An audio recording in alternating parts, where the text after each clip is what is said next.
Hello and welcome back to Wolf vs. Ponies. Today I'm doing a review for Lullaby for a Princess. Sadly I'm still stuck in the human dimension, but that isn't going to stop me. So, Lullaby for a Princess was a great fanimation, or fan animation. That's right, I'm coining the term fanimation. Unless someone already did that and I'm just being an idiot, but fanimation or fan animation.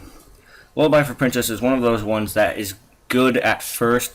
When you look at it more in depth, there's a lot of things that can go wrong.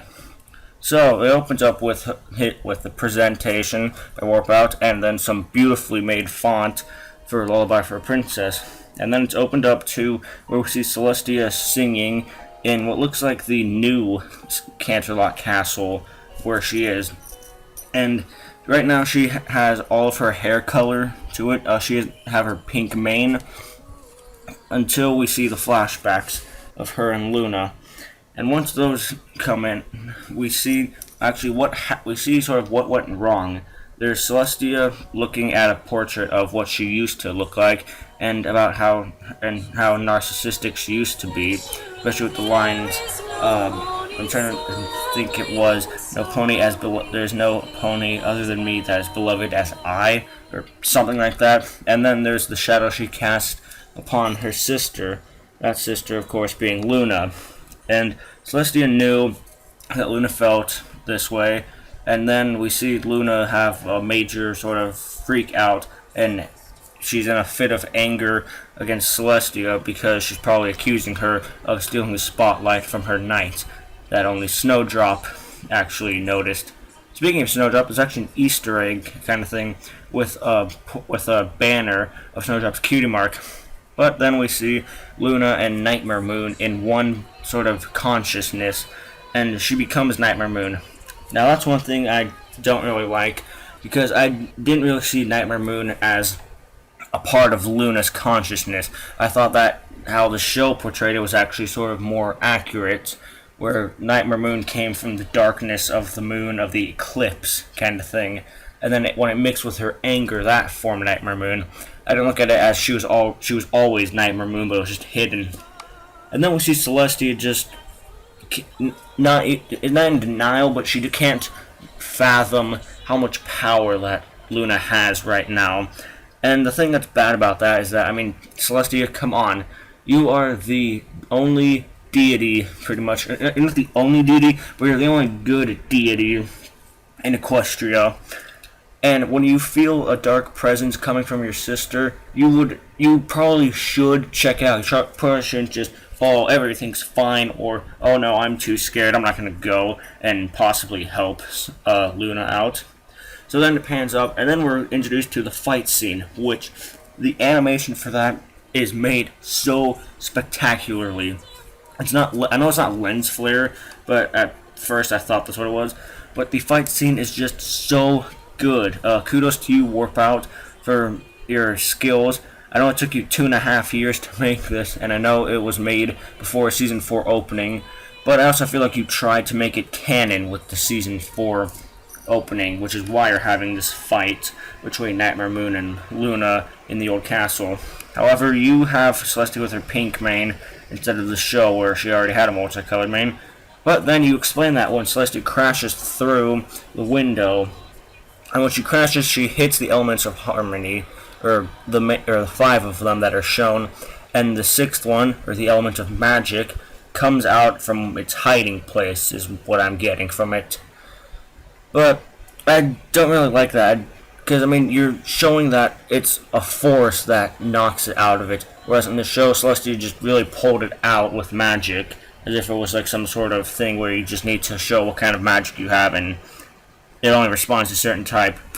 But then the last minute save cliche, that's one thing I didn't like. I'm sorry, Warp Out, I just don't like it when you use such a cliche that is used so many times. But, I mean, it might have been your only choice, I don't really know. But then I also like, as soon as she uses them, we don't know where the elements of harmony are, so they could have easily been absorbed into Celestia, and that also explains why she has so much power, because she holds the elements, and it also explains why they turn to stone, if this is canon, which it should be actually, because it is that great of an animation. But then Celestia is sad because she sent her only sister, in the form of Nightmare Moon, to the moon, where she'll never see her for another 1,000 moons. Don't know why that is at all. I mean, you'd think that Celestia would try to free her, but instead she just does other things, is what I'm getting from it.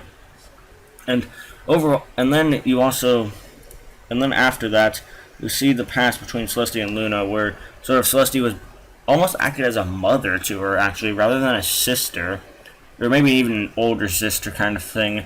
But it just seemed more motherly than sisterly.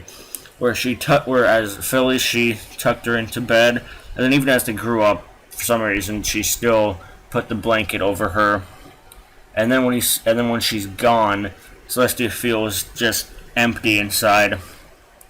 And I feel like you were trying to make this animation sad, alongside the lyrics that were already made before the animation. But I mean, I just didn't feel sad in the end. I mean, the lyrics were beautiful, I've got to say that. The origin story of the entire thing is somewhat different from the show, but you tried to make it similar to the shows.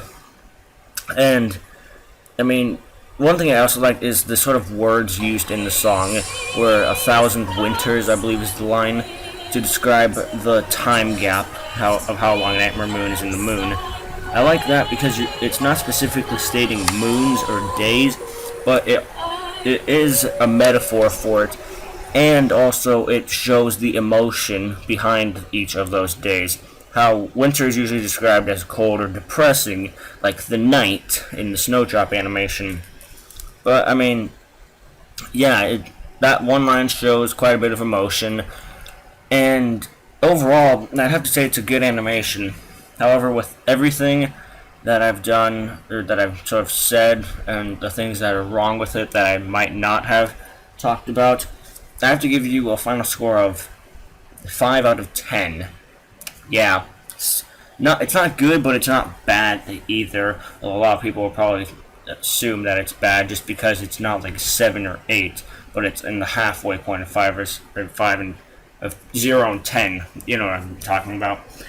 But anyways, yeah, great animation. Hopefully you actually do another one of these animations in this sort of same style, or you do a completely different animation with either a similar style or a new style.